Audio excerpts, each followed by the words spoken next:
আরেকটি প্রশ্ন করেছে, নারীদের নাকে ও কানে কেন ধুল পড়া হয়?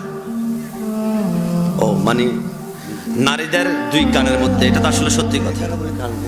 কানফুল, নাকছেদন, কানছেদন, নাকফুল না। নারীদের দুই কানের মধ্যে এত সুন্দর দুইটা কান, কিন্তু দুই কানের মধ্যে কি করা হয়? ছিদ্র করা হয়। আবার নাকের ডগার মধ্যে ছিদ্র করা। আসলে তো প্রশ্ন এটা যে একজন মানুষ সুস্থ ভালো মানুষ, তার কান দুইটা কেন ছিদ্র করার দরকার? আমার নাকটা কেন ছিদ্র করা দরকার? আমার মা বোনরা মুস্কি মুস্কি হাসছে, হুজুর কোত্থেকে আসলো, কি শুরু করছে আজকে, নারীদের হাকিকত মনে প্রকাশ করে দেওয়া হবে।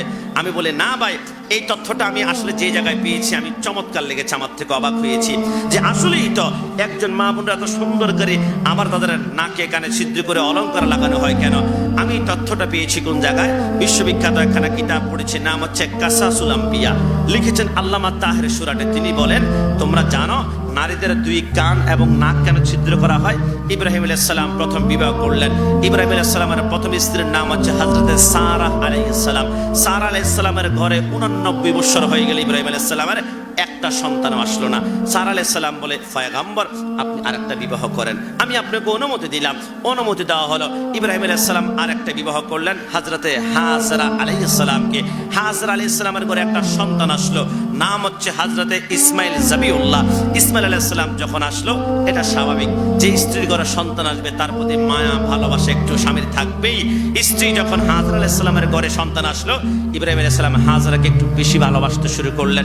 একজন নারী সব সহ্য করতে পারে, তার ভালোবাসা যদি অন্য কোনো স্ত্রী টেনে নিয়ে যায়, একজন নারী এটা বরদাস্ত করতে পারে। হযরত সারা আলাইহিস সালাম বলে, হায় হায়, এতদিন আমাকে তো ভালোবাসতো, এখন হাজরাকে বেশি ভালোবাসে না। ইব্রাহিম আলাইহিস সালাম ব্যবসায়িক কাজে চলে গেল। হযরত সারা আলাইহিস সালাম বলে, হাজরাকে যাতে করে ভালোবেসে না বাসে, হাজরাকে অসুন্দর করে দিতে হবে। অসুন্দর মানে কি? হযরত সারা আলাইহিস সালাম বলে, আমি হাতের মধ্যে লোহার একটা শিক নিলাম, লোহার শিক নিয়ে অনেকক্ষণ গরম করলাম। গরম করে হাজরা আলাইহিস সালামের ঘরে ঢুকে বলে, হাজরা তোমাকে বড্ড বেশি ভালোবাসে হযরত ইব্রাহিম খলিলুল্লাহ, তোমাকে যাতে করে আর সুন্দর দেখা না যায়।